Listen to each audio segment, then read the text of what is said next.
Le premier semestre de cette année a été marqué par d'intenses bouleversements. L'avez-vous constaté aussi? Le temps semble s'écouler à une vitesse inhabituelle. Troubles politiques, catastrophes naturelles et instabilité mondiale se succèdent partout. Les événements se succèdent sans relâche, comme si une trompette invisible retentissait au loin.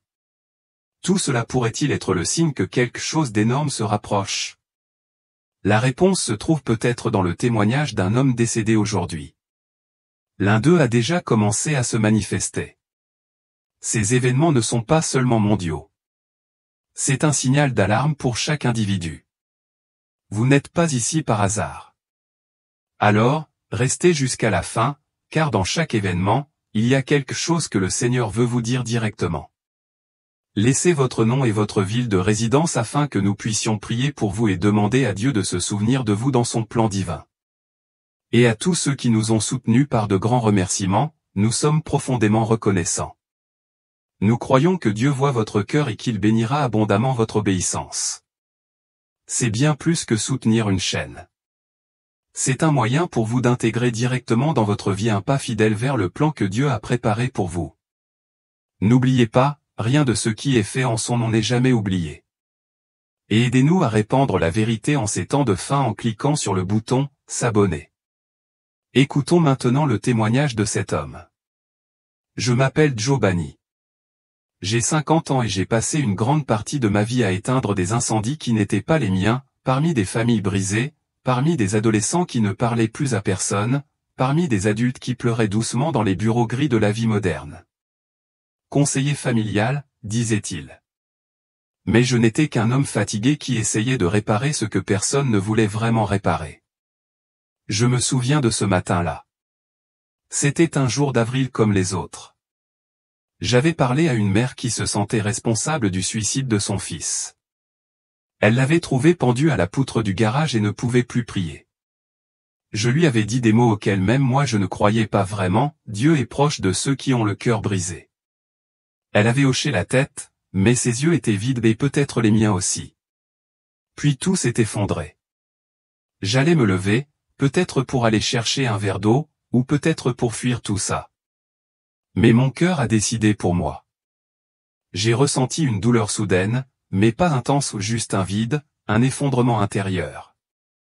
Les voix se sont étendues comme des échos dans une grotte, et les murs du bureau ont commencé à se courber. Je me suis effondré sans cri, sans mélodrame. Pourtant, à partir de ce moment-là, tout a commencé à briller.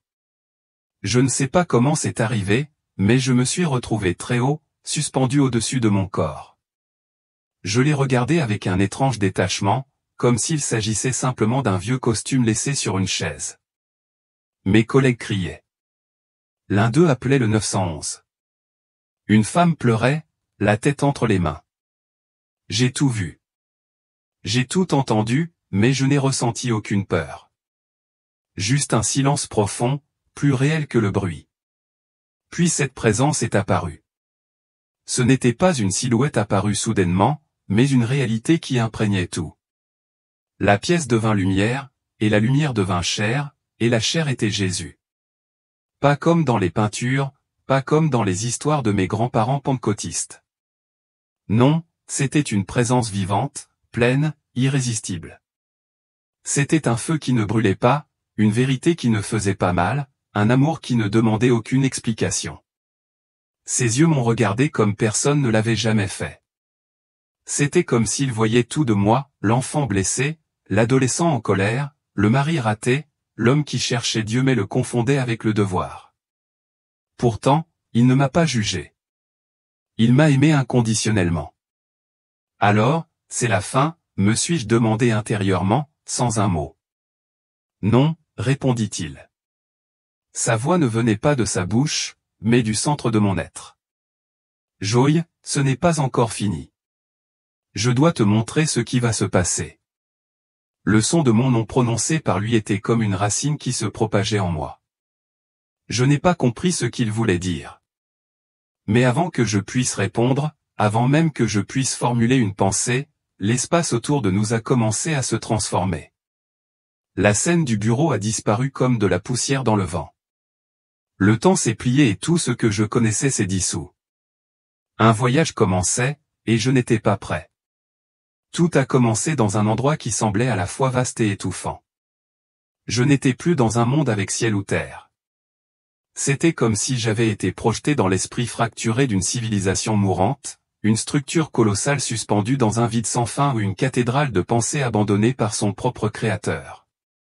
Le silence qui régnait là n'était pas la paix, mais la paralysie. Le bâtiment n'avait pas d'angle, pas de centre, seulement des murs sans fin s'étendant dans toutes les directions, remplis de hautes étagères grises qui pliaient sous le poids des livres couverts de poussière. Ils n'avaient pas de titre. Leur dos était cassant, les bords brûlés comme s'ils avaient été brûlés par le temps. L'air était lourd de l'odeur de moisi du vieux papier et d'une légère fumée, comme une bibliothèque qui avait survécu à 1000 incendies, mais qui avait oublié son but. J'ai commencé à marcher, même si le sol sous mes pieds ne ressemblait à rien de ce que j'avais connu. Il craquait comme s'il était fait de vieux bois, mais c'était du verre translucide, et en dessous s'agitaient des ombres sans visage, des pensées agitées et abandonnées enfouies sous des couches d'idées obsolètes. À chaque pas, j'avais l'impression de fouler les ruines d'un intellect oublié. J'ai instinctivement compris qu'il s'agissait d'un dépôt de connaissances humaines, non pas telles qu'elles étaient à l'époque de leur gloire, mais de leur déclin. Ce n'était pas de la sagesse. C'était le reste de la connaissance, maintenant en décomposition, confus et tourné vers l'intérieur.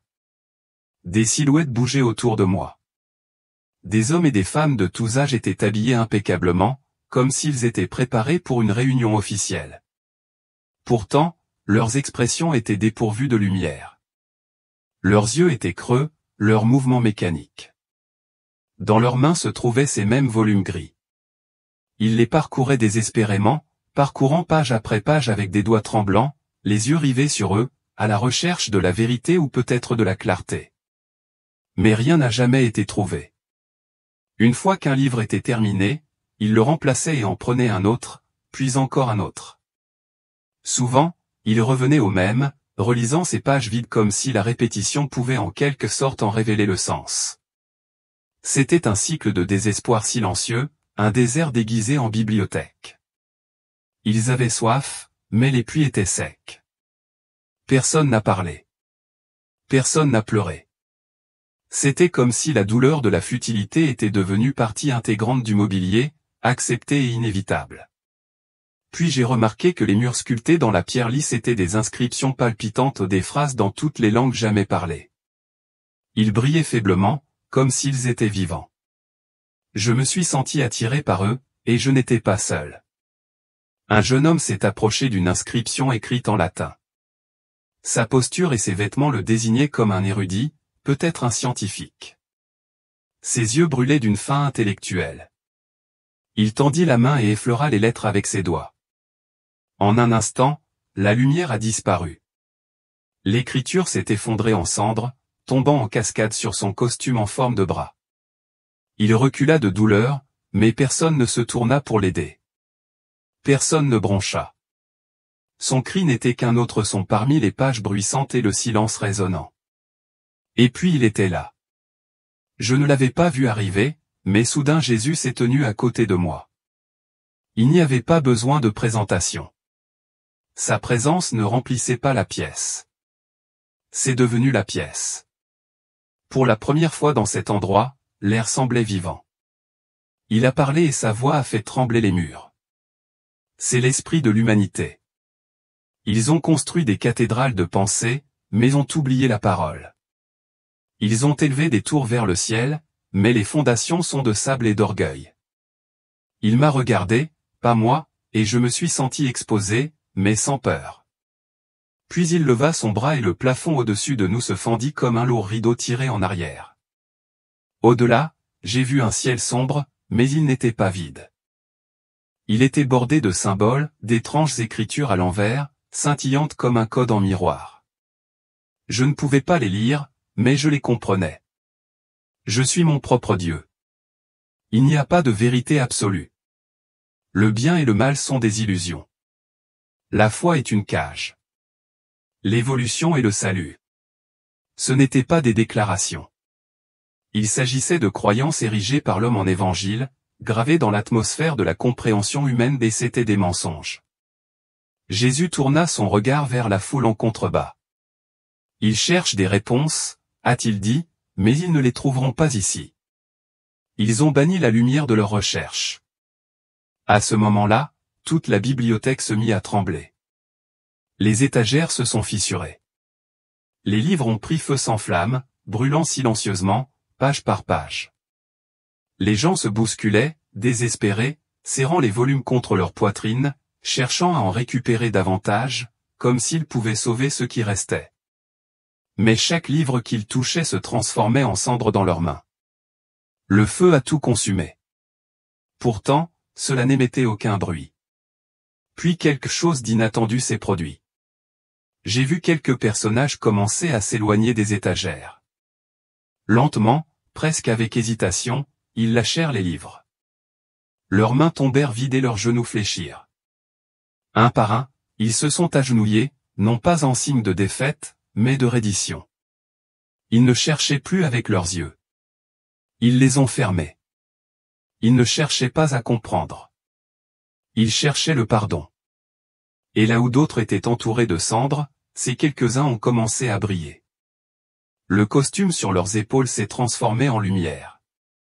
Leurs larmes ne coulaient pas de tristesse, mais s'élevaient comme une vapeur vers le ciel. Jésus les désigna du doigt. Ceux-ci seront les premiers à voir, dit-il, car ils ont renoncé à comprendre pour commencer à croire. Puis un grand vent, froid, propre et définitif, balaya toute la salle. Les étagères se sont effondrées. Les livres ont disparu. Les inscriptions lumineuses se sont estompées. Les murs se sont désintégrés. En quelques secondes, ce qui avait été une immense chambre sacrée de connaissances est devenu une plaine stérile de cendres s'étendant à l'infini dans toutes les directions. Il n'y avait plus aucune structure, seulement le silence et la poussière grise. Et pourtant, au centre de tout cela, le Christ se tenait immobile et inébranlable. Il se tourna vers moi. Son regard, feu et miséricorde mêlés, parla une fois de plus. L'orgueil est le premier poison. De là tout commence. Et je compris, le but de la connaissance n'est pas l'ignorance. C'est l'orgueil ou celui qui remplace l'humilité par l'autosuffisance, la foi par l'arrogance et la vérité par l'opinion. En l'absence de lumière, même les plus grands esprits deviennent des tombeaux. Seuls ceux qui s'agenouillent, seuls ceux qui reviennent à la parole, se relèveront avec des yeux qui voient. Puis tout changea à nouveau. Je me retrouvai devant un immense portail de pierre vivante. Au-delà, il y avait l'obscurité, mais une obscurité mouvante, qui respirait. Jésus me prit la main. Maintenant, je vais te montrer ce qui va arriver, dit-il. La pierre vivante du portail s'ouvrit comme un souffle retenu trop longtemps. L'air qui en sortit était dense non seulement d'obscurité, mais de quelque chose de pire encore, une sensation de familiarité. L'odeur n'était ni celle du soufre ni celle de la mort, mais celle de quelque chose que je connaissais bien, comme l'odeur d'un vieux livre de théologie ou d'une image Saint-Johnny. C'était l'odeur du sacré corrompu. Nous sommes entrés dans un monde qui m'apparaissait comme le nôtre, les mêmes villes, les mêmes lumières, les mêmes foules dans les centres commerciaux, les mêmes applications de prière et de méditation spirituelle en ligne. Mais quelque chose était différent. Je ne l'ai pas vu immédiatement. C'était dans les détails, dans les sourires trop parfaits. Sur les visages d'hommes et de femmes qui parlaient d'amour universel d'une voix monocorde et sans poids, comme s'ils récitaient une publicité. Les chairs étaient devenues des estrades, la Bible des accessoires, le nom de Jésus une marque pour apaiser les consciences. J'ai vu une église. Elle était pleine, une musique parfaite, des lumières colorées, un jeune pasteur avec des baskets de collection et un micro invisible. Il parlait de l'amour de Dieu, mais jamais de la croix, jamais du péché, jamais de la nécessité de la conversion, seulement des paroles d'acceptation, d'être soi-même, de vivre soi-même. Jésus était une icône parmi tant d'autres.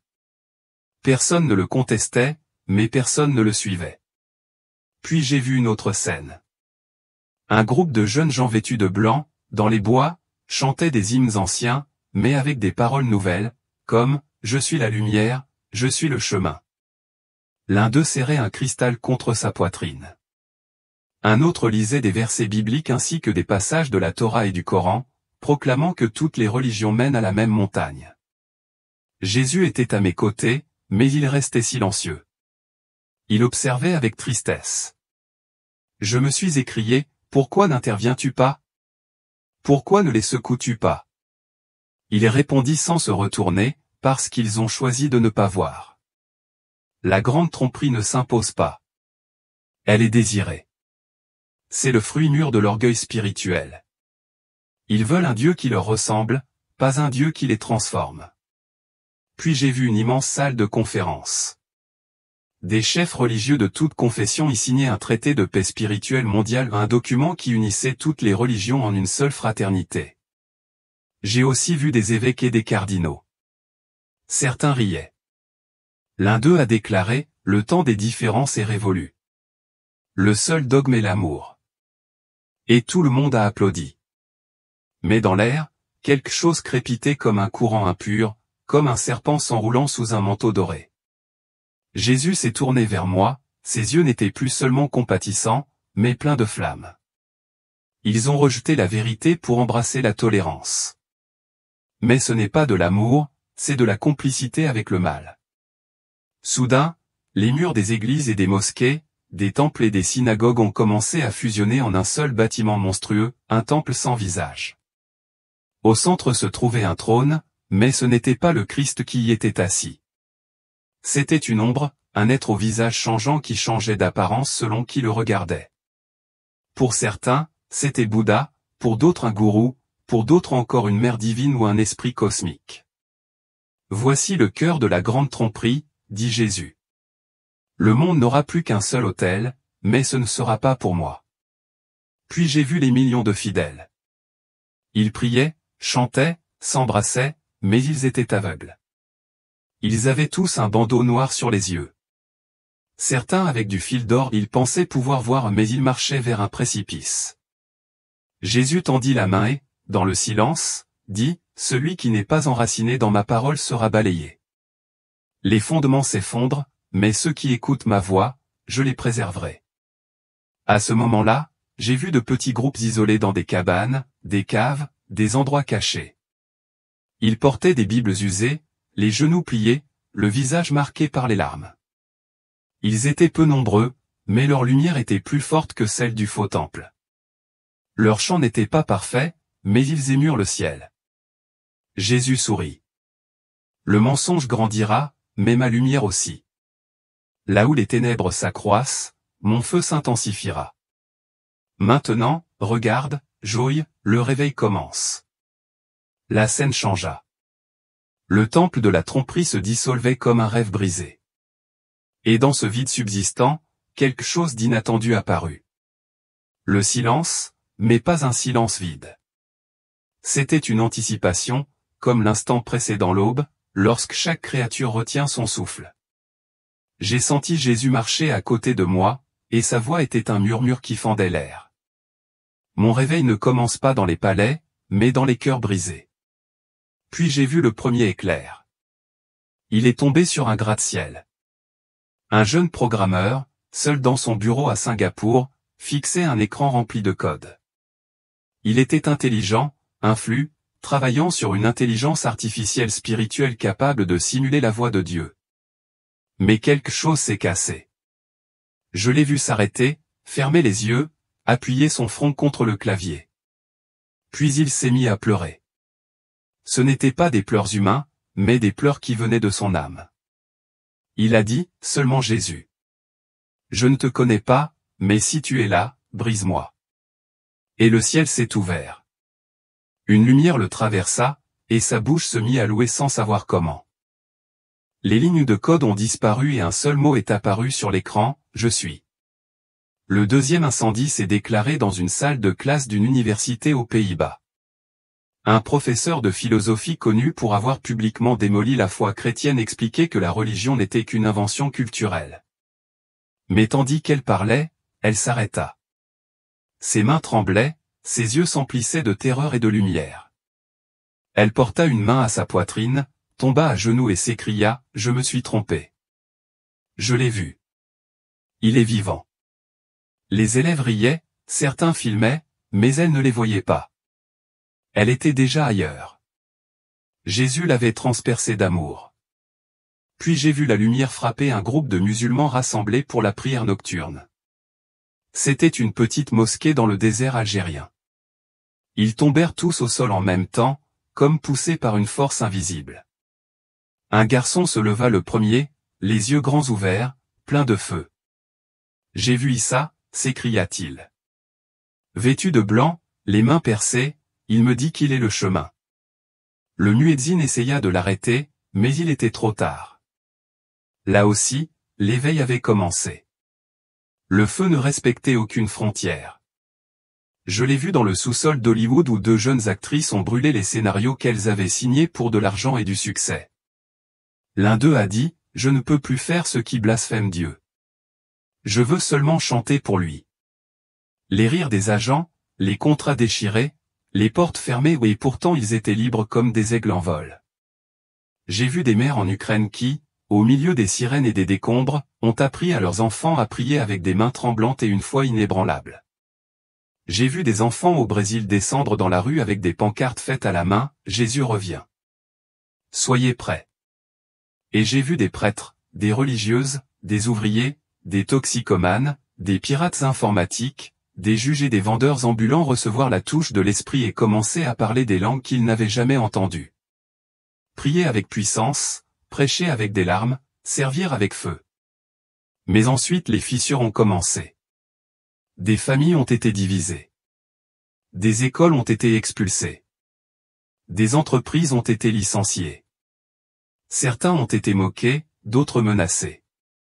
Les éveillés étaient peu nombreux, mais ils ne se cachaient pas. Ils ont prié dans le métro, dans les bars, sur les terrains de football. Ils ne cherchaient pas les étapes, mais les âmes. Il n'y aura plus de foi tiède, dit Jésus d'une voix ferme. Soit vous êtes pour moi, soit vous êtes contre moi. J'ai vu de petits groupes se rassembler dans des maisons, dans les bois, dans les montagnes. Ils chantaient sans instrument, mais le ciel est descendu sur eux. Il n'y avait aucune structure, seulement une présence, le Christ lui-même. Leurs yeux brillaient de quelque chose que le monde ne pouvait ni comprendre ni éteindre. Cela n'a pas commencé par une trompette ou un tremblement de terre, mais par un regard tourné vers moi, mes yeux redirigés par le Seigneur vers quelque chose que je n'avais jamais pensé chercher. Enfants. Ce ne sont pas des théologiens, ni des évêques, ni des revivalistes commandant des stades, mais des enfants petits, fragiles et souvent négligés. Certains avaient à peine 8 ou 10 ans, avec des visages encore ronds d'innocence. D'autres avaient les joues creuses, le corps affaibli par la maladie ou la faim. Beaucoup n'avaient pas de famille. Certains vivaient dans des orphelinats. D'autres étaient allongés dans des lits d'hôpital, reliés à des machines. Pourtant, dans chacun d'eux se trouvait quelque chose que le monde avait perdu depuis longtemps, une pureté non entachée de cynisme, une flamme non touchée par l'orgueil. J'ai vu leur visage non pas à un seul endroit, mais à travers les nations, les continents, les langues et les cultures et partout où ils s'élevaient. Dans un village indien isolé, la poussière volait sous les pieds nus d'un jeune garçon alors qu'il courait vers le centre de la place de la ville. Sa chemise pendait librement sur sa silhouette mince, mais ses yeux brillaient de quelque chose de surnaturel. Il n'avait ni Bible, ni éducation formelle, ni titre, seulement une certitude inébranlable dans son cœur. Il se tenait sous un château d'eau rouillée et élevait la voix non pas avec force mais avec ferveur. Même si je n'entendais plus les mots exacts, je comprenais ce qu'il proclamait. Jésus avait guéri sa mère, et il était proche. Certains villageois riaient. D'autres le congédiaient d'un geste de la main. Mais nombreux étaient ceux qui tombaient à genoux, submergés par quelque chose de plus profond que la logique ou la présence, un frémissement intérieur qu'aucun enfant ne pouvait inventer.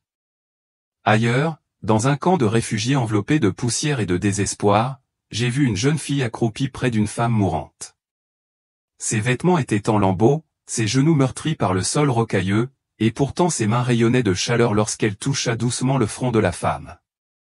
Il n'y eut ni cérémonie, ni chant, seulement un léger murmure de révérence. Tandis qu'elle priait, la lumière semblait parcourir ses doigts comme des fils invisibles, tissant la guérison dans la chair blessée.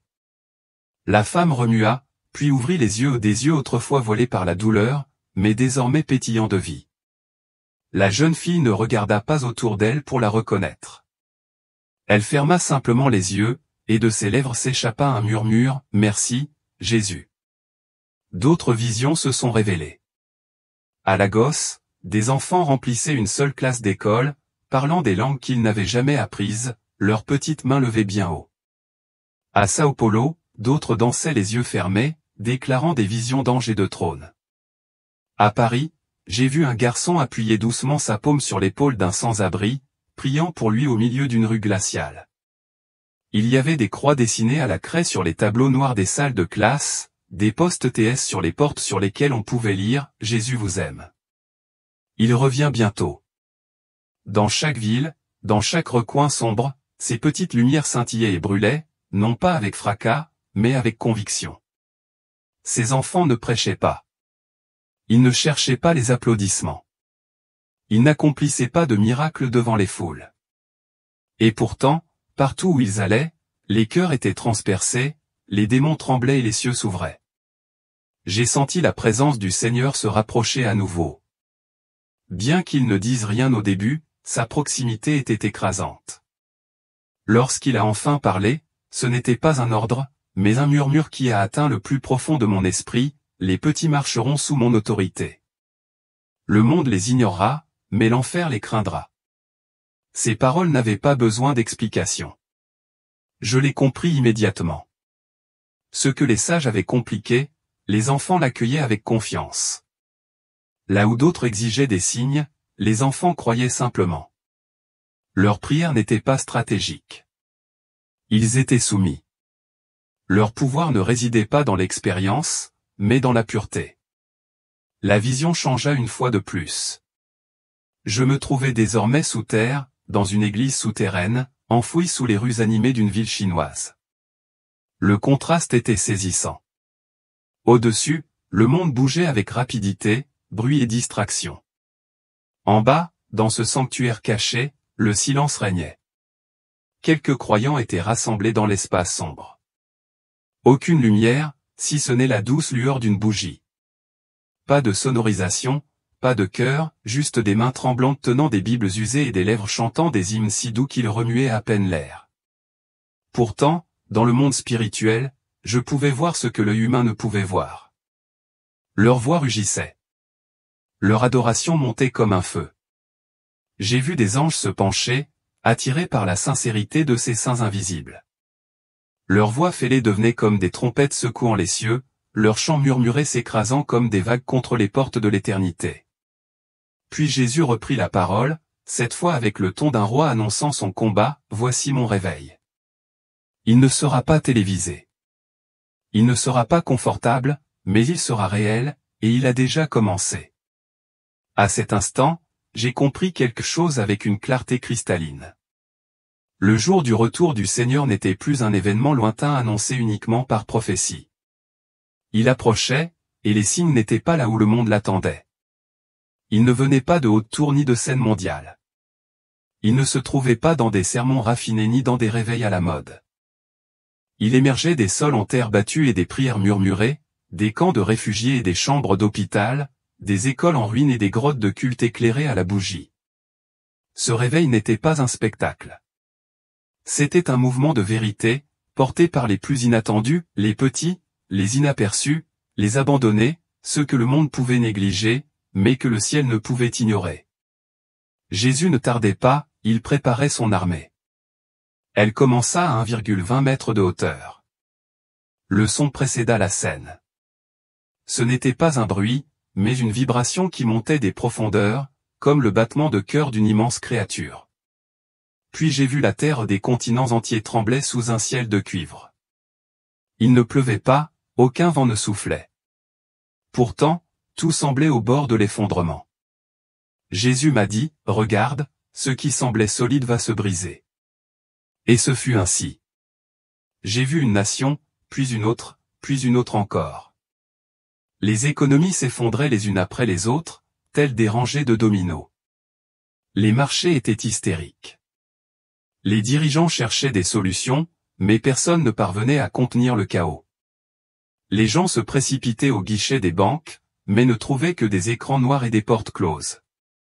J'ai vu des gens se presser dans les supermarchés, se bousculer, crier, mendier.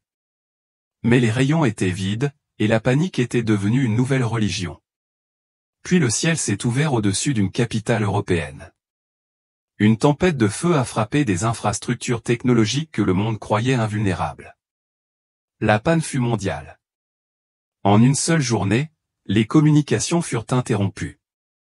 Plus de signal, plus de connexion, seulement un silence numérique. Mais au cœur de l'homme, il n'y avait pas de silence. Il y avait des cris. J'ai vu des familles divisées, non pas par des guerres, mais par des valeurs, frères contre sœurs, père contre enfant. Une mère pleurait devant sa porte tandis que son fils lui hurlait de ne jamais revenir, simplement parce qu'elle avait commencé à lire la Bible. J'ai vu des églises imploser, des pasteurs accusés, trahis, abandonnés. Certains ont choisi de fermer, d'autres ont modifié leur message pour survivre. Mais ceux qui sont restés fidèles ont été persécutés. Les fidèles qui croyaient encore à la parole étaient considérés comme des fanatiques, dangereux et désobéissants. Jésus m'a alors montré les fondements de ces vies. Certaines maisons spirituelles étaient bâties sur le sable, la culture, le confort, l'appartenance sociale, l'émotion. Lorsque le vent de la crise a soufflé, ces maisons se sont effondrées avec fracas. Mais ensuite, j'ai vu d'autres maisons, plus simples, aux murs écaillés mais aux fondations profondes. Elles ne bougeaient pas. J'ai vu des parents apprendre à leurs enfants à prier avec des couvertures et des bougies. J'ai vu des personnes âgées avec la Bible sur les genoux tandis que la ville brûlait dehors. J'ai vu des hommes qui avaient tout perdu mais qui continuaient à louer Dieu. Le grand bouleversement n'était pas seulement économique ou politique.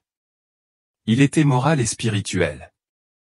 Tout était mis à l'épreuve, les amitiés, les mariages, les vocations, les ministères. J'ai vu une jeune missionnaire de retour d'un pays en guerre implorer son fiancé de ne pas la quitter. Il a répondu, « Je ne peux pas vivre avec un fanatique qui croit encore que Jésus est le seul chemin », elle a fermé les yeux. Une larme a coulé sur sa joue. Mais alors elle dit, « Alors je quitterai tout, sauf lui. » Et elle quitta tout ce qu'elle aimait pour l'amour de quelqu'un qu'elle ne voyait pas, mais en qui elle croyait.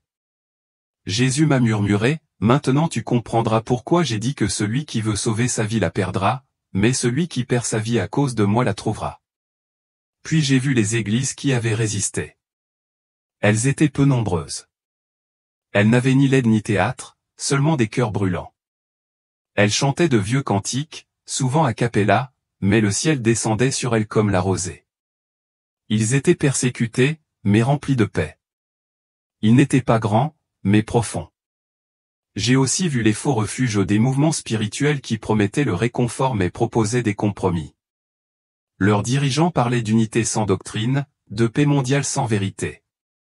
Mais leur fondation était du sable et des flatteries.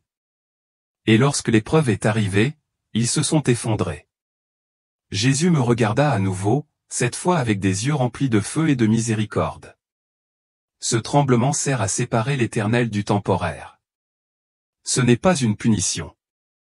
C'est une miséricorde profonde, car beaucoup dormaient, et maintenant ils doivent se réveiller. La dernière image représentait une croix au milieu d'un champ dévasté. Tout autour, il n'y avait que des cendres, mais de la croix émanait une lumière subtile et constante qui montait vers le ciel tel un fil d'or. « Alignez-vous sur cette croix, dit Jésus, car la moisson est sur le point de venir. » La croix demeurait là, dans le champ brûlé, tel un phare au milieu de nulle part. Autour d'elle, les vestiges du monde tremblaient encore. Mais soudain, je l'ai vu, un souffle de vent souleva les cendres et les transforma en grains d'or. Le champ tout entier changea sous mes yeux. Il était vaste, sans limite, et débordé d'épis mûrs, prêts à être récoltés. Jésus se tenait au bord de la plaine, le visage tourné vers l'horizon. Le temps de la moisson est arrivé, dit-il, mais les moissonneurs ne seront pas ceux que le monde attend. Et ils commencèrent à arriver. Ce n'étaient pas des prédicateurs célèbres ni des théologiens de théâtre. C'étaient des femmes qui avaient tout perdu mais qui continuaient à prier. Des hommes qui avaient abandonné le succès pour la fidélité à l'Évangile. Des jeunes anonymes, le regard brûlant. Ils ne parlaient pas d'eux-mêmes. Ils parlaient de lui, les mains marquées par le travail et le cœur brisé par l'amour. Ils ont parcouru les champs du monde et ont rassemblé les âmes une à une, sans clameur, avec des larmes et des prières. Je les ai vus traverser les frontières de nations fermées à la parole. L'Évangile a prospéré comme une rivière souterraine. Dans les pays sous dictature, des familles entières étaient baptisées en silence dans des cuisines, des cours, des rivières. Dans les pays libres, en revanche, les cœurs étaient plus durs. Mais même là, la graine a trouvé des failles sous les ponts, dans les boîtes de nuit, dans les hôpitaux. L'esprit s'est manifesté avec une douce puissance. Puis j'ai vu le tamissage. Un filet invisible descendait du ciel. Il n'était pas fait de fer, mais de vérité. Chaque cœur était touché. Chaque pensée était exposée. Il n'y avait plus de zone grise, seulement la lumière ou l'ombre, l'amour véritable ou la religion vide, la fidélité ou le compromis confortable. Certains crièrent, cherchant à se cacher derrière de bonnes œuvres ou des paroles savantes.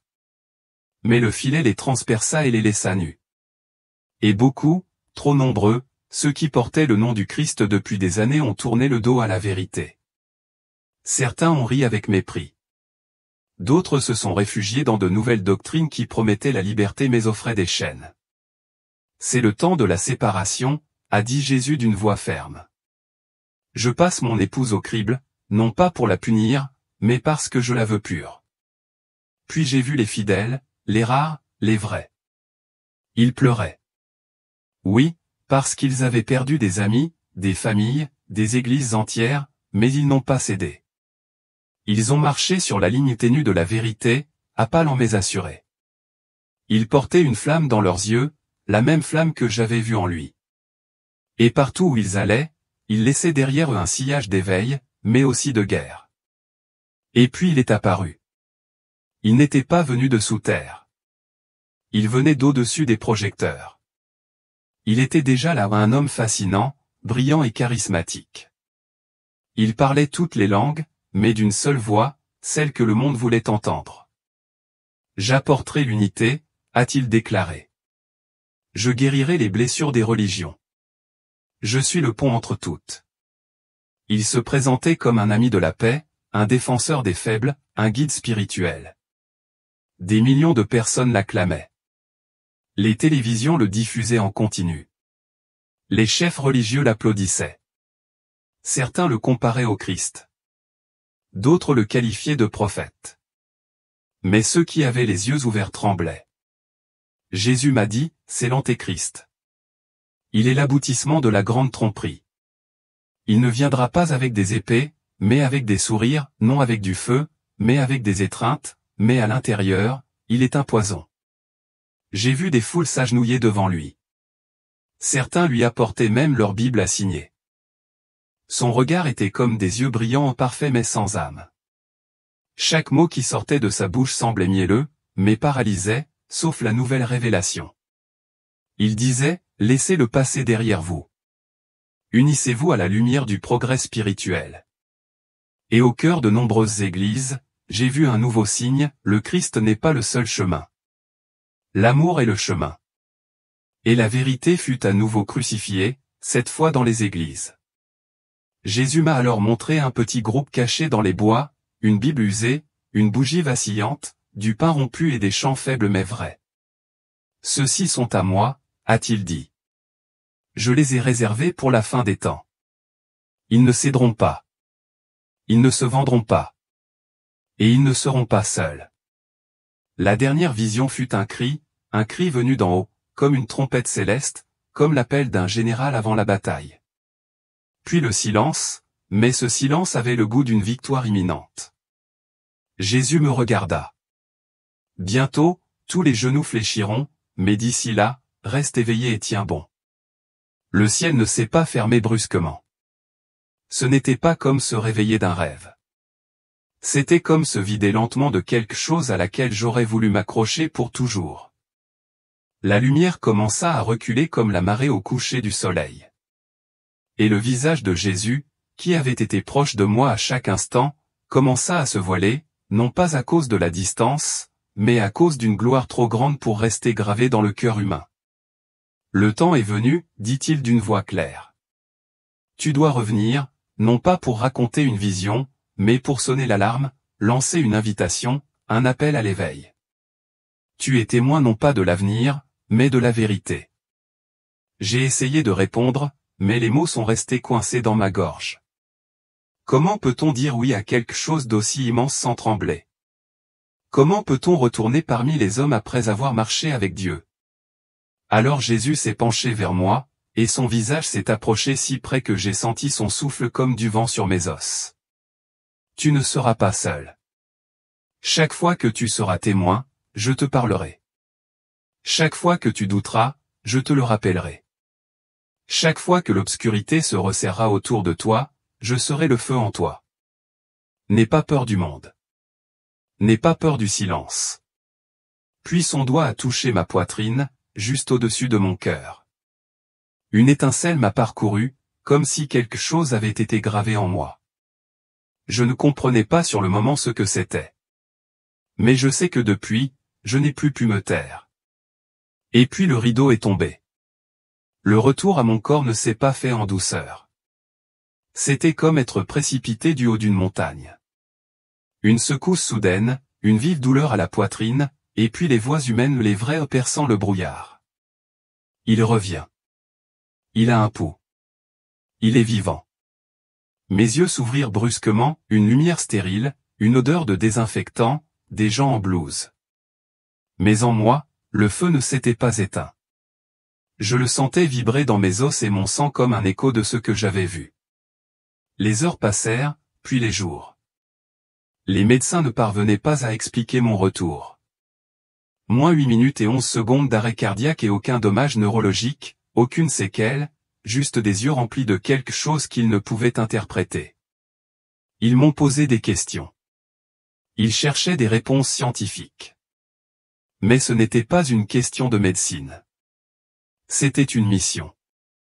Quand je me suis enfin retrouvé seul dans cette pièce, assis, avec une voix ténue, j'ai simplement dit, « Jésus, je suis prêt. » Et depuis, je parle. Je parle dans les cafés, dans les trains, aux arrêts de bus, dans les couloirs des hôpitaux, au milieu des larmes de ceux qui ont tout perdu, au milieu des silences de ceux qui ne croient plus en rien. Et chaque fois que je sens sa présence derrière mes mots, telle une armure invisible, je raconte ce que j'ai vu, la grande tromperie, le réveil, le tremblement, la moisson, le criblage, l'antéchrist. Mais surtout, je parle de lui, de son regard, de son amour qui brise les os pour les reforger, de son retour. Car il reviendra, et il n'y aura pas de temps pour se préparer à la dernière minute. C'est maintenant le temps de la repentance. C'est maintenant le temps du feu. C'est maintenant le temps où les enfants de Dieu doivent se lever. Je ne suis pas un prophète. Je ne suis pas un saint, mais j'étais mort. Et maintenant je vis. Je vis pour avertir. Je vis pour réveiller. Je vis pour crier que le Christ est la seule ancre. Quand tout s'effondrera, il n'y aura plus d'autre voix. Il n'y aura plus d'autre nom. Il n'y aura plus d'autre salut. Le temps presse, mais la lumière est déjà là. Elle brûle parmi les simples, parmi les petits, parmi les derniers, et rien ne pourra l'éteindre. Je suis de retour, mais pas pour moi-même. Je suis de retour pour vous qui lisez, pour vous dire qu'il n'est pas trop tard. Peu importe ce que vous avez fait, ce que vous avez cru, qui vous avez blessé ou ce qui vous a été enlevé. Si vous avez encore du souffle, vous avez encore une vocation. Ouvrez les yeux. Ouvrez votre cœur. Le chant est prêt. Notre roi est sur le point de revenir. Frères et sœurs, si vous êtes arrivés jusqu'ici, ce n'est pas par hasard. Ce témoignage est un appel. Indiquez dans les commentaires d'où vous écoutez. Je veux savoir qui vous êtes, d'où vous regardez, et d'où le Seigneur vous a fait entendre ce message. Si cela a touché votre cœur, ne le gardez pas pour vous. Envoyez-le immédiatement à vos proches, à vos amis, à ceux qui sont loin de Dieu. Faites-le maintenant, avant que le silence ne recouvre tout à nouveau. Et si vous ne l'avez pas déjà fait, abonnez-vous à la chaîne et activez la cloche, non pas pour me suivre, mais pour rester éveillé afin de ne manquer aucun appel du ciel. Le temps presse, mais il n'est pas trop tard. Préparons-nous ensemble. Après avoir écouté le témoignage de Joï, une vérité résonne plus fort que tout le chaos, la tromperie et les secousses dont il a été témoin, Dieu parle toujours. Même dans un monde qui s'effondre lentement, il continue de parler à travers les petits-enfants, à travers les murmures dans les églises souterraines, à travers ceux que le monde a oubliés. Le jour du retour du Seigneur est proche. Les signes ne sont plus liés au futur. Ils se manifestent dès maintenant, parmi nous. Et auparavant, nous avons également reçu un témoignage puissant d'un homme qui a miraculeusement survécu à l'un des 6 événements prophétiques dont le Seigneur avait averti ci-dessus. Cet homme s'est rendu au Myanmar en tant que touriste et s'est retrouvé au cœur même d'un tremblement de terre dévastateur. La mort semblait inévitable, mais dès que son âme a quitté son corps, il a été pris par Jésus et est revenu avec un message terrifiant sur l'avenir de l'Amérique. Alors, qu'a-t-il vu exactement? Regardez cette vidéo jusqu'au bout, car cet avertissement pourrait bien être la dernière chance pour une nation entière. Chez Eternal Bible Stories, nous croyons que chaque témoignage authentique est un signal d'alarme. Notre mission est de partager ces histoires pour raviver la foi, susciter l'espoir et rappeler au monde que Dieu est toujours à l'œuvre parmi nous. Si vous pensez que le monde a besoin d'entendre ces vérités, aimez et abonnez-vous pour nous accompagner dans ce voyage. Et maintenant, écoutons son témoignage. Je m'appelle Daniel. J'ai 56 ans et je vis dans l'Oregon. Avant tout cela, j'avais une vie que beaucoup envient, une petite entreprise de décoration d'intérieur que j'ai créée de toutes pièces, une maison confortable près de la forêt et beaucoup de temps libre pour lire, pêcher ou explorer des endroits intéressants à travers le monde. Je ne me suis jamais vraiment considéré comme quelqu'un de religieux. J'ai grandi dans une famille chrétienne et j'allais à l'église enfant, mais plus je grandissais, plus tout cela me semblait déconnecté de la vie moderne. Je ne détestais pas Dieu, mais je n'avais pas non plus l'impression d'avoir besoin de lui. Je croyais en la bonté. Je croyais que si je vivais avec bonté, ne blessais personne et faisais de mon mieux chaque jour, cela suffirait. J'ai dit un jour à un ami, s'il y a un Dieu, il comprendra sûrement que je fais le bien, et cela devrait compter pour quelque chose. Ce que je ne réalisais pas, c'est que je vivais une bonne vie, mais une vie vide. Vers la fin de l'année dernière, j'ai commencé à me sentir perdu. Sans raison particulière. Tout me semblait soudain dénué de sens. Le travail ne me passionnait plus. Mes anciens loisirs ne m'apportaient plus aucune joie. Un soir, assis près de la fenêtre, je me suis demandé, y a-t-il autre chose? Où est-ce tout ce qu'il y a? J'ai décidé de quitter les États-Unis pendant un certain temps, non pas pour fuir, mais pour chercher une nouvelle inspiration. Je pensais que tout le monde avait besoin d'une pause de temps en temps, d'un moment pour s'éloigner du travail, de l'argent ou simplement de la précipitation quotidienne. Mon Myanmar m'est venu comme une étrange suggestion. Je ne connaissais pas grand-chose du pays, à part quelques images de temples et de paysages anciens, mais quelque chose en moi me poussait sans cesse à aller plus loin, vas-y. Quelque chose t'attend là-bas. Alors, après avoir fait quelques recherches, j'ai réservé un billet, un voyage de 2 semaines pour me reposer, explorer, si j'avais de la chance, retrouver l'inspiration dans mon travail et dans ma vie. Dans les jours précédant le vol, je me sentais constamment agité et anxieux, un sentiment probablement normal avant un long voyage. Mais je n'avais aucune idée que ce que je cherchais m'arriverait au bord de la mort. Je tiens d'abord à préciser ceci, je ne me suis jamais considéré comme quelqu'un qui détestait la religion. Je ne me moquais pas des gens qui allaient à l'église, je ne participais pas à des débats sur la foi et je n'écrivais pas de diatribes en ligne du genre « Dieu existe-t-il vraiment ?» Je m'en fichais tout simplement. Pour moi, la croyance en Dieu était quelque chose pour les autres, ceux qui étaient émotionnellement fragiles, blessés ou qui avaient besoin de quelque chose sur quoi s'appuyer quand ils n'avaient rien d'autre. Quant à moi, j'avais un travail, quelques économies, une bonne santé et une vie globalement paisible. Je ne ressentais aucun besoin de métaphysique pour avancer. Honnêtement, je pensais que tant que je vivais avec bonté, que je ne faisais de mal à personne, Que je restais moral et généreux, c'était de la spiritualité. Croire ou non en une puissance supérieure n'avait pas vraiment d'importance.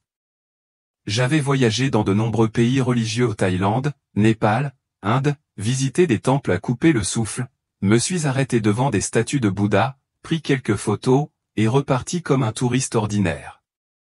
Quand je voyais les gens s'incliner et prier, je ne riais pas.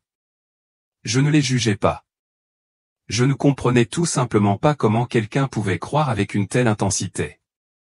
Pour moi, cela ressemblait davantage à un beau rituel, à quelque chose de culturel plutôt qu'à une vérité. Je n'avais jamais vraiment cru à l'existence de l'âme. La mort était la fin, ou s'il y avait quelque chose après, c'était un mystère trop grand pour être saisi. Alors, j'ai choisi de ne pas poser de questions. Il y avait des moments, lors de nuits inhabituellement calmes, où je ressentais un étrange vide intérieur, comme s'il me manquait quelque chose que je ne pouvais nommer. Mais au lieu de l'explorer, je mettais simplement de la musique douce, je méditais 5 minutes, puis je m'endormais. Alors, j'ai choisi de m'occuper. J'ai choisi de tout normaliser. Je me répétais sans cesse, je vais bien. Jusqu'au jour où la vie ne m'a plus permis de remettre à plus tard. Je suis arrivé au Myanmar un jour de semaine, avec une petite valise, un appareil photo et une âme en quête d'inspiration depuis longtemps perdue.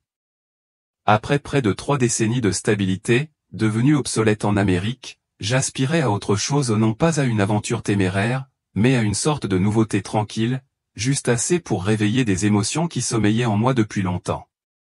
La Birmanie m'a séduit par son contraste saisissant, les rues poussiéreuses animées et le silence sacré et solennel des temples dorés, des lieux où les gens vivaient lentement, s'inclinaient en prière et semblaient comprendre quelque chose que je n'avais jamais saisi. J'ai loué une petite chambre près du centre de Yangon, à quelques pas du marché, des temples et d'un modeste salon de thé que j'ai pris goût après seulement quelques visites. Tout semblait si paisible, si doux que je commençais à me demander si j'avais enfin trouvé ma place. Un coin du monde où je ne me bousculais pas, où rien n'exigeait de moi, où je n'étais que moi-même. Ce matin-là se déroula comme tous les autres. Un doux soleil, une légère brise, et rien d'inhabituel dans le ciel ou sous la terre. Je venais de quitter un petit temple au bord d'une rivière où j'étais resté assis, immobile, pendant plus d'une demi-heure. Je ne priais pas, je regardais simplement les habitants brûler de l'encens et s'incliner avec une révérence que je ne comprenais pas, mais que j'enviais. Je suis entré dans le modeste salon de thé que je fréquentais, j'ai commandé la même boisson que d'habitude, j'ai tiré une chaise près de la fenêtre et je me suis préparé à parcourir quelques photos prises plus tôt dans la matinée. Je me souviens clairement de la première sensation, un léger tremblement à peine perceptible, comme si quelque chose de profond avait bougé, faisant teinter doucement le verre devant moi. J'ai levé les yeux, avec l'intention de demander au personnel si un gros camion était passé, mais j'ai alors vu le changement dans leurs yeux, soudain tendus, la confusion laissant place à la peur. Tout s'est passé trop vite. Le sol s'est mis à bouger sous nos pieds, s'élevant et s'abaissant comme une vague déferlante. Et personne à l'intérieur n'a eu le temps de comprendre pleinement ce qui se passait. J'ai entendu des cris, des chaises s'écraser au sol, des plafonniers s'entrechoquer, créant des bruits semblables à des carillons éoliens brisés. Puis un craquement, tranchant comme une lame, a tranché l'air. Un homme a crié quelque chose dans la langue locale. Je ne comprenais pas les mots, mais la peur dans sa voix m'a donné des frissons. J'eus à peine le temps d'attraper le bord de la table que le sol trembla à nouveau violemment, comme si un puissant courant sous-jacent avait frappé les fondations du bâtiment. À cet instant, le temps sembla voler en éclats. Le plafond se fendit, la poussière emplit l'air, et la lumière disparut, laissant place à une obscurité vacillante, le système électrique étant tombé en panne. J'ai entendu quelque chose d'énorme s'effondrer derrière moi, et des voix humaines se sont répercutées les unes sur les autres comme des ricochets dans une caverne. Puis tout a éclaté comme une bulle de savon piquée par une épine. Je ne me souviens plus comment je suis tombé, ni où j'ai heurté la pierre. Je n'ai rien ressenti, si ce n'est un étrange déplacement spatial, comme si le monde autour de moi se désassemblait couche par couche en un instant. Tout s'est passé en quelques secondes, mais la force qu'il dégageait était inimaginable, absolument dévastatrice. J'avais toujours pensé que si je devais mourir, ce serait dans un moment mémorable, ou du moins avec une émotion ultime, un regret, une douleur ou une peur. Mais quand ce moment arriva, il n'y eut ni cri, ni larmes, ni adieu. Il n'y eut qu'un tourbillon de sons, de mouvements, puis soudain le silence. Un silence que je n'oublierai jamais. Non pas la paix, mais un vide absolu. Un espace où chaque son, chaque pensée, chaque sentiment s'évanouissait d'un seul coup. J'étais tombé dans le néant. Ce n'était plus un homme sirotant du thé en vacances, mais quelque chose de bien plus difficile à décrire. Je me suis réveillé dans un monde totalement différent. Je n'étais plus enseveli sous les décombres, ni piégé ni écrasé, mais flottant, pleinement conscient et lucide. J'étais encore sur les lieux du désastre, mais je n'en faisais plus partie. J'ai vu les murs fracassés, les tables renversées, les gens en pleurs, essayant désespérément de s'entraider. J'ai vu les équipes de secours arriver en trombe, le crépuscule épais, les sirènes hurler au loin, et puis j'ai vu mon corps. Il était tordu sous un morceau de métal. Les yeux clos, du sang maculait mon front, un bras cassé à un angle anormal, une partie de ma jambe coincée sous des débris. J'étais complètement immobile. Sans souffle, sans mouvement. À cet instant, j'ai su que j'étais mort. Et pourtant, étrangement, je n'éprouvais aucune peur. J'avais l'impression d'avoir franchi le pas de la peur elle-même, comme si j'étais sorti de mon corps. Il n'y avait plus de temps, plus d'urgence, plus de panique, seulement un silence enveloppé de la plus étrange clarté que j'ai jamais connue. Mais sous ce silence, il y avait autre chose, une attraction, une présence, comme si quelque chose ou quelqu'un s'approchait. Puis je me suis mis à bouger. Sans marcher, sans même décider de bouger, simplement en étant ému. Je me suis relevé et j'ai vu toute la scène d'en haut. J'ai vu la panique, la peur profonde se liser sur les visages des inconnus et des sauveteurs. J'ai vu des gens crier, s'efforçant de soulever des poutres bien trop lourdes pour eux. Certains sanglotaient de façon incontrôlable. D'autres restaient figés, paralysés, incapables de parler ou de bouger. Le bâtiment tout entier ressemblait désormais à un champ de bataille. Rien n'était plus là où il était quelques minutes auparavant. Rien n'était intact. Je ne sais pas combien de temps je suis resté dans cet espace intermédiaire, un royaume de silence gris pâle, sans son, sans temps. Tout semblait suspendu, et je ne percevais plus de corps ni d'environnement physique, seulement une conscience nue et silencieuse. Et puis, de quelque part dans ce silence, quelque chose est apparu. Je ne distinguais pas clairement un visage. Il n'y avait pas de lumière aveuglante, pas de voix tonitruante comme le montrent souvent les films. Mais je savais avec une certitude inexplicable que c'était Jésus. Sa présence était si puissante que j'avais l'impression que la réalité elle-même s'inclinait devant lui. Et pourtant, elle était si douce, si tendre que je n'avais ni peur ni menace. Je me sentais seulement pleinement vu, non pas observé comme une figure scrutée, mais vue au parfaitement connue, parfaitement comprise, sans se cacher, sans honte. Il ne parla pas au début. Il se tenait simplement là, ou plutôt, il était pleinement présent, avec une telle autorité et un tel poids que chaque partie de moi semblait fondre.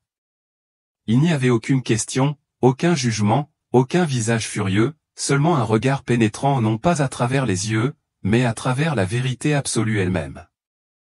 Je me sentais devenir minuscule, presque transparente, comme si toutes les couches de camouflage que j'avais construites tout au long de ma vie confiance, logique, savoir, moralité avaient complètement disparu. Je me tenais là, complètement exposé, et pourtant, étrangement, je n'éprouvais aucune honte. Je ne me sentais ni méprisé ni jugé, comme je l'aurais cru si jamais je me trouvais devant Dieu. Au contraire, je ressentais un amour immense, profond et profondément sérieux, comme s'il avait le cœur brisé et désirait ardemment que je comprenne quelque chose de vraiment important.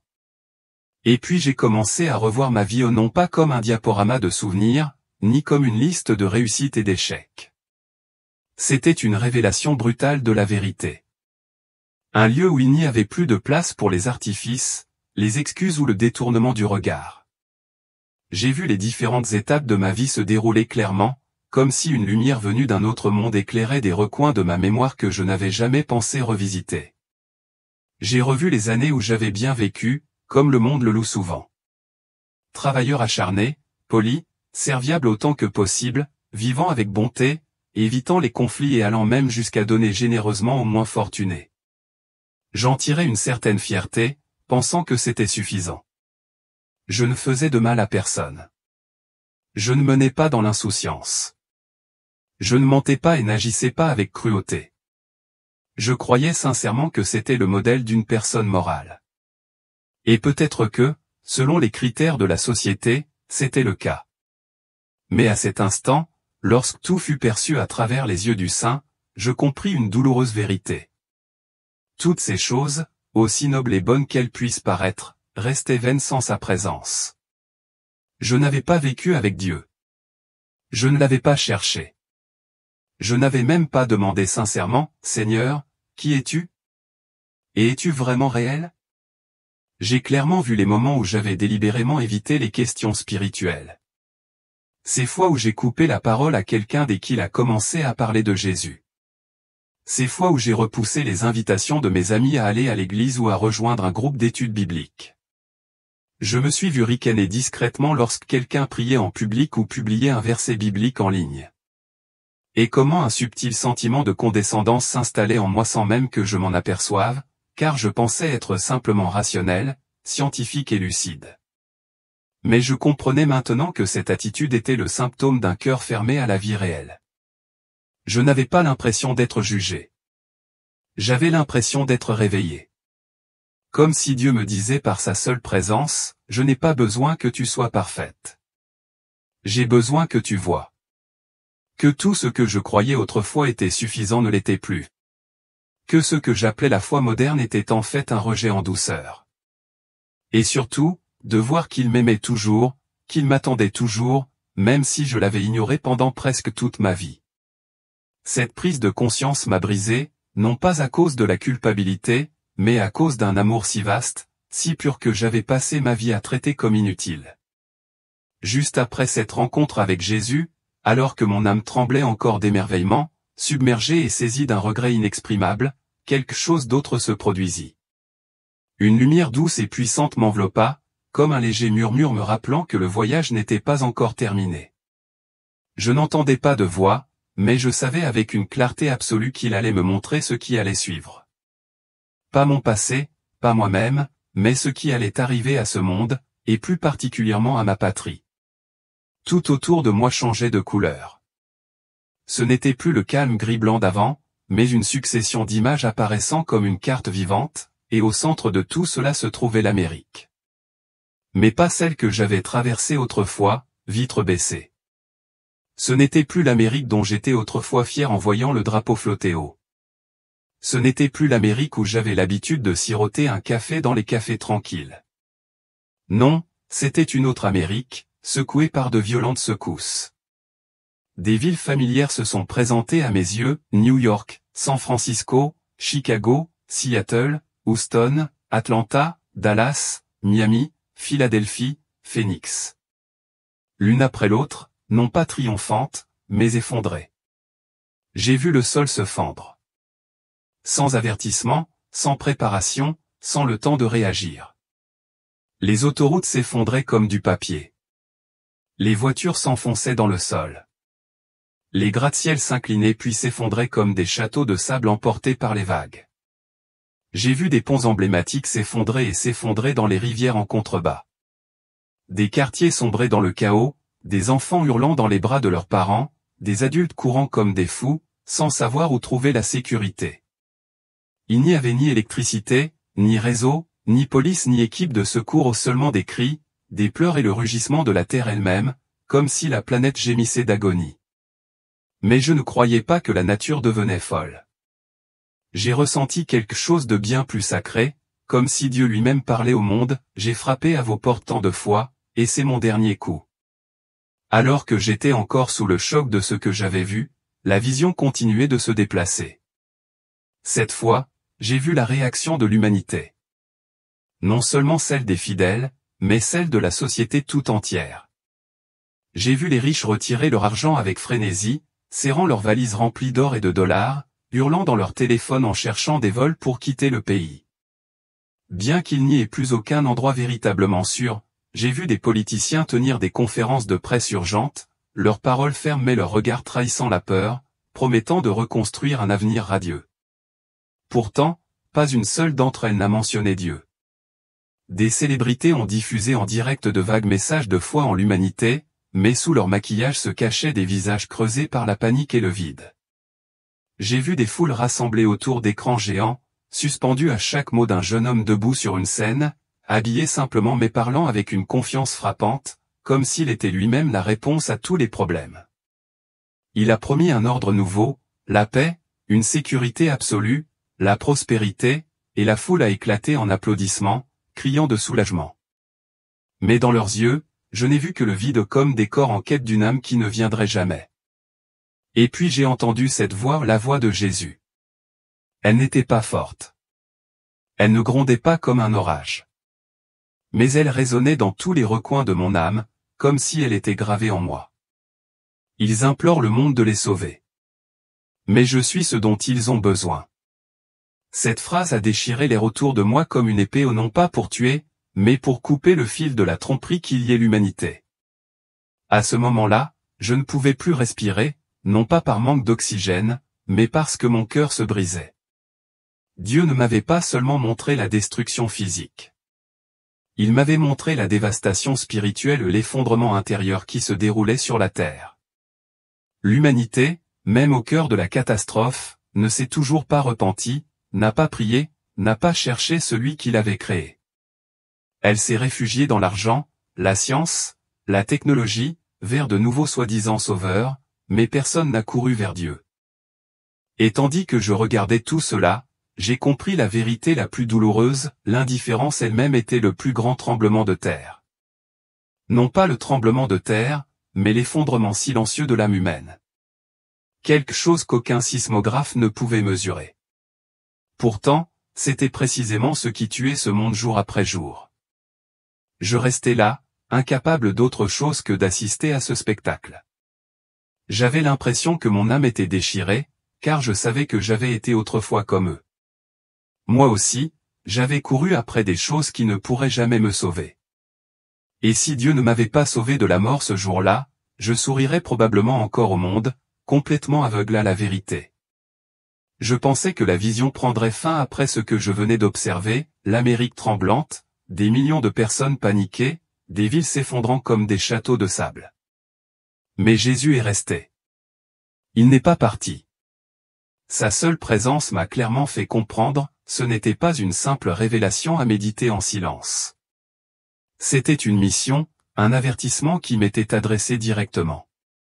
Il me regarda avec ce même regard, empli d'amour mais aussi solennel. Puis il dit, « Tu dois leur dire, il est encore temps de changer les choses si ceux qui sont perdus reviennent à moi. » Mais le temps presse. Ce n'est que le début, et ça ne s'arrêtera pas. Je suis ce dont ils ont besoin, et je suis leur seul refuge quand tout s'écroule. Je n'étais plus un simple voyageur anonyme au Myanmar. J'étais un témoin appelé à dire la vérité tant qu'il en était encore temps. J'ai pensé à l'Amérique, ma patrie, et une douleur profonde m'a transpercé la poitrine, non pas à cause des bâtiments qui allaient s'effondrer, mais à cause des âmes qui mouraient lentement dans la cécité spirituelle, inconscientes de ce qu'elles perdaient. Ils ne rejetaient pas Dieu intentionnellement. Ils étaient simplement trop occupés, trop distraits, trop absorbés par les choses que le monde louait. Et je l'ai clairement vu. L'indifférence est la première fissure. Puis vient la complaisance. Puis la confiance dans le faux. Et enfin, le silence complet face à l'appel du ciel. J'ai vécu comme ça. Et sans le tremblement de terre de ce jour-là, sans cette rencontre, je serais peut-être mort sans connaître la vérité. Mais maintenant j'ai vu et je ne peux pas rester silencieux. Dieu ne m'a pas choisi parce que j'étais bon. Il m'a choisi pour prouver ceci, personne n'est jamais trop tard pour être réveillé, et personne n'est jamais trop pécheur pour servir de trompette d'avertissement aux autres. Puis il s'est rapproché. Je ne peux décrire ce qui s'est passé ensuite avec des mots ordinaires. C'était comme s'il avait déposé quelque chose dans mon âme, un message, une responsabilité, peut-être une onction. Je ne sais pas comment l'appeler, mais c'était lourd, sacré et tellement plein d'amour que cela m'aurait fait m'effondrer si j'avais eu des genoux à ce moment-là. J'ai pleuré en sa présence, car il ne s'agissait pas seulement de moi. Il s'agissait de tous ceux qui dormaient encore, qui étaient perdus, qui cherchaient encore dans le noir. Jésus me regarda une dernière fois. Son regard était désormais empli d'urgence, non pas de panique, mais d'une profonde conscience du temps, de la proximité de quelque chose pour lequel le monde n'est pas prêt. Dites-leur que je suis réel et que ma maison accueille toujours les enfants qui ne se sont pas encore réveillés. Avant que je puisse réagir, avant que je puisse demander un instant de plus, c'est arrivé. J'ai été instantanément emporté. La beauté, le calme, la présence, tout a disparu. La douleur est revenue comme un feu se précipitant à travers les nerfs qui étaient restés engourdis trop longtemps. Mes poumons criaient pour avoir de l'air. Mes yeux se sont ouverts au milieu du chaos. Lumière, bruit, cris. J'étais entouré de décombres, de poussière et des cris frénétiques des médecins. Mon corps était brisé, faible, ma tête cognait violemment. Mais mon âme était vivante, plus éveillée que jamais. Et je savais pourquoi j'étais revenu. Pas seulement pour survivre, mais pour avertir, pour réveiller les dormeurs, pour dire la vérité. Je me suis réveillé sous la lueur crue des lumières fluorescentes, entouré du doux bourdonnement mécanique des machines de l'hôpital. Des fils ont été connectés à mon bras. Une douleur sourde et constante me parcourait le corps, et une infirmière se tenait à proximité, murmurant quelque chose que je ne pouvais pas entièrement comprendre. Ma tête me faisait mal, ma bouche était sèche et mes membres étaient lourds et raides, à peine capables de bouger. Mais étrangement, rien de tout cela n'a retenu mon attention. Je ne pensais pas à la douleur qui me traversait, ni à l'effondrement terrifiant que je venais de subir. Je ne pouvais penser qu'à lui, celui devant qui je venais de me tenir, celui qui m'avait renvoyé. Jésus. Je clignais lentement des yeux, essayant de m'orienter dans le temps et l'espace, me demandant où j'étais, quel jour nous étions et si tout ce que j'avais vécu pouvait être un rêve. Mais au plus profond de mon âme, je savais avec une certitude absolue que ce n'était pas un rêve. Aucune fantaisie, aucune hallucination, aucun fruit de l'imagination n'aurait pu porter le poids, la clarté, la vérité indéniable de ce que je venais de vivre. J'étais mort. Je me suis tenu en présence du roi. J'avais vu ma vie mise à nu, vu mes péchés, vu les mensonges que le monde avait enveloppés autour de moi comme une couverture chaude. Et j'avais vu que même alors, sa miséricorde m'attendait encore. Et maintenant, par la grâce seule, j'étais de retour.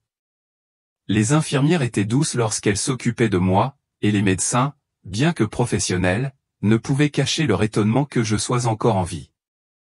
Ils m'ont dit que c'était un véritable miracle que j'ai survécu à l'effondrement, surtout si l'on considère que d'autres personnes, avec des blessures beaucoup moins graves, n'y sont pas parvenues. J'ai hoché la tête en réponse, mais la vérité était que je ne pouvais pas commencer à expliquer ce dont je venais d'être témoin. Ce n'était pas que mon corps m'empêchait de parler, mais plutôt que l'ampleur de ce qui m'avait été confié pesait trop lourdement sur mon âme pour être réduite à de simples bavardages ou à des mots désinvoltes. Quelque chose en moi avait changé de manière irréversible. Le monde qui m'entourait, bien que techniquement inchangé, me semblait désormais étranger, plus bruyant, plus chaotique et pourtant, d'une certaine manière, plus creux qu'avant. Je me suis tourné vers la télévision accrochée au mur de la chambre d'hôpital où le présentateur du journal télévisé rapportait des informations sombres sur la catastrophe, le nombre de morts en hausse, des images de décombres, des extraits sonores de survivants, de politiciens et d'analystes, chacun essayant de donner un sens au chaos. Certains ont qualifié cela de catastrophe naturelle. Certains en ont fait un problème politique. Certains ont pleuré devant la caméra, tandis que d'autres ont simplement fait défiler la tragédie sur leur téléphone, engourdis et désengagés comme si cela n'avait rien à voir avec eux. Et tandis que je regardais, mon cœur s'est brisé d'une manière que je n'avais jamais connue auparavant.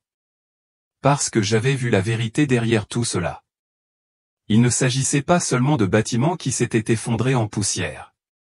Il s'agissait de cœurs, de vie et d'âme qui étaient déjà en ruine bien avant que le sol ne tremble. Ce n'était pas simplement une catastrophe. C'était une sonnette d'alarme divine. Un dernier réveil pour un monde qui a dormi bien trop longtemps. Je vous raconte tout cela non pas parce que j'aime le revivre, mais parce que Jésus m'a donné une seconde chance. Non seulement pour continuer à respirer, mais pour parler, pour avertir, pour supplier quiconque a encore des oreilles pour entendre. J'étais comme tant d'autres, je considérais ce genre de choses comme inutiles, je pensais qu'être une bonne personne était suffisant, que les choses spirituelles étaient facultatives et que j'avais tout le temps de comprendre tout cela plus tard. Mais quand la mort est venue me chercher, aucune de ces idées n'a pu me sauver. Aucune moralité, aucune spiritualité vague, aucune amélioration personnelle, aucune bonne intention ne pourrait s'interposer entre moi et l'éternité. Lui seul le pouvait. Il ne vous appelle pas à la religion. Il ne vous appelle pas à la performance, à la tradition ou aux règles. Il vous appelle à lui. Retour à la maison. Parce que l'éternité n'est pas seulement un concept abstrait. C'est réel. Le paradis est réel. L'enfer est réel. Et ton âme a une valeur infinie.